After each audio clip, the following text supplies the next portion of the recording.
नमस्कार। हमारे खास कार्यक्रम में आप सभी का बहुत स्वागत है। आपके साथ मैं हूं नलिनी पांडे और आज हम बात करेंगे नवरात्र के 5वें दिन यानी कि माता स्कंद माता की क्या विशेषता होती है, माता को कैसे मनाया जाए, इसके बारे में हम जानेंगे। क्योंकि स्कंद माता को करुणा, ममता और ज्ञान की देवी कहा जाता है। इसी पर चर्चा करने के लिए हमारे साथ ज्योतिषाचार्य डॉक्टर नीतिशा मल्होत्रा जी हैं। बहुत स्वागत है आपका नीतिशा जी।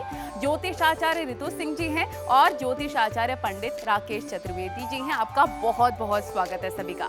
सबसे पहले शुरुआत करते हैं नीतिशा जी आपके साथ है कि माता स्कंद माता की विशेष पूजा कैसे की जाए, इस दिन की महत्ता क्या होती है। बिल्कुल, माँ स्कंद माता यानी चैत्र नवरात्रि का वो 5वां दिन जिस दिन माँ स्कंद माता की पूजा होती है। अगर आप माँ स्कंद माता का स्वरूप देखते हैं, उन्होंने एक हाथ से अपने पुत्र यानी स्कंद कार्तिकेय जी को पकड़ा हुआ है और एक हाथ से वो वर मुद्रा में है, यानी आशीर्वाद दे रही है। जैसे कि उनको करुणा, ममता की देवी कहा गया है, बिल्कुल वैसे ही वो 5वां रूप माँ का इतना करुणामयी है कि जो भी आप उनसे विश मांगेंगे वो आपकी स्वीकार करती है। माँ इस समय माँ करुणामयी है, अपने पुत्र को गोद में लेकर के बैठी है। इसलिए जिनको भी संतान संबंधी दिक्कत है या फिर जिनकी संतान को कोई भी रोग है, कोई भी कष्ट है या संतान उनकी दूर है या संतान नहीं हो रही है, तो आप माँ स्कंद माता की पूजा कर सकते हैं। खिलौने लेकर के माँ स्कंद माता को अर्पित करें आज के दिन और वो गरीब बच्चों में बांटें।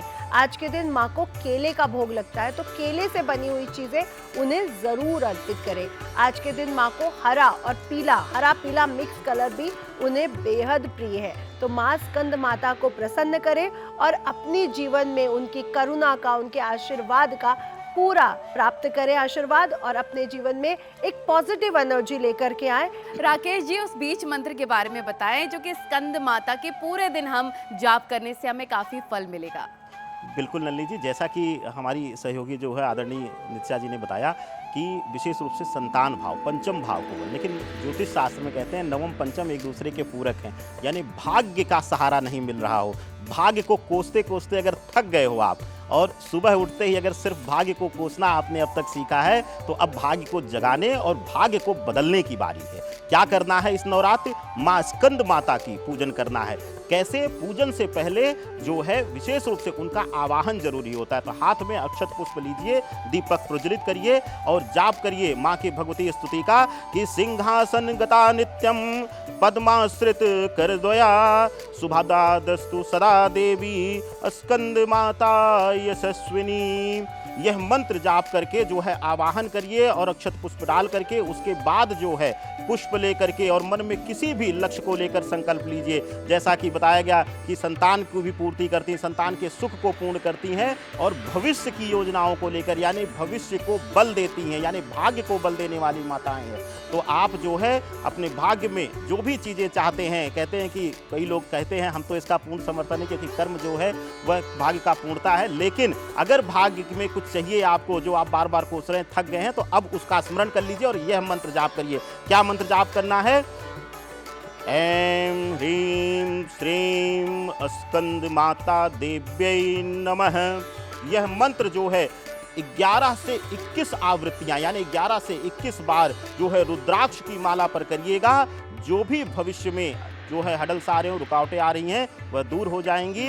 पंचम और नवम दोनों भाव बली हो जाएंगे। तो इस मंत्र का जाप करके आपकी किस्मत खुल सकती है। ऋतु जी ये बताएं कि 5वें दिन नवरात्र के कौन सा ग्रह प्रभावित होता है और उन ग्रह के जातकों को कौन सा विशेष उपाय करना चाहिए। बिल्कुल, देखिए पंचम नवरात्रि जो माँ स्कंद माता की है और ये पंचम कुंडली के पंचम भाव से भी संबंधित है और बुध ग्रह से संबंधित है। हम संतान का कारक भी बुध ग्रह को मानते हैं और वाणी का कारक भी मानते हैं। तो जिनके भी जीवन में अगर संतान से संबंधित कोई परेशानी चल रही है या फिर उनको वाणी दोष है, उनकी कम्युनिकेशन की प्रॉब्लम है, तो भी वो माँ स्कंद माता की पूजा आराधना कर सकते हैं। केले का भोग स्कंद माता को लगता है। और देखिए, अगर आपके घर में किसी को नशे की आदत है, बहुत परेशान है, वो आदत नहीं छूट रही है, तो भी क्योंकि ये बुध ग्रह से संबंधित है, जब भी कुंडली में बुध नीच का होता है या पाप कत्री में होता है तब ऐसी समस्याएं आती हैं। तो आज के दिन आप माँ स्कंद माता को मनाइए, उनकी आराधना कीजिए, पूजा कीजिए।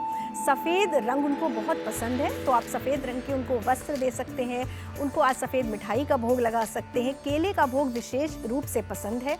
अगर हम दान की बात करें तो आज के दिन आपको केले का दान करना चाहिए। माँ को आज पान बीड़ा ज़रूर चढ़ाइए, एक पान ले लीजिए और उसमें 2 इलायची, 2 लौंग रख के और 2 बताशे रख के आज के दिन आप माँ को अर्पित कीजिए। आपके जीवन में बुध से संबंधित जो भी परेशानी होगी वो माता की कृपा से दूर होगी। तो इतने बेहतरीन और अचूक उपाय बताने के लिए आप तीनों का बहुत बहुत शुक्रिया। तो देखा आपने कैसे माता रानी को प्रसन्न करने के लिए विशेष खास पूजा कैसे करनी है, इसके बारे में हमने आपको बताया। इन चीज़ों का इस्तेमाल करके, इन उपायों का इस्तेमाल करके आप माता रानी को प्रसन्न कर सकते हैं और माता रानी का आशीर्वाद प्राप्त कर सकते हैं, खुशियां हासिल कर सकते हैं। इसी के साथ हमारे खास कार्यक्रम में आज के लिए फिलहाल इतना ही। नमस्कार, जय माता की।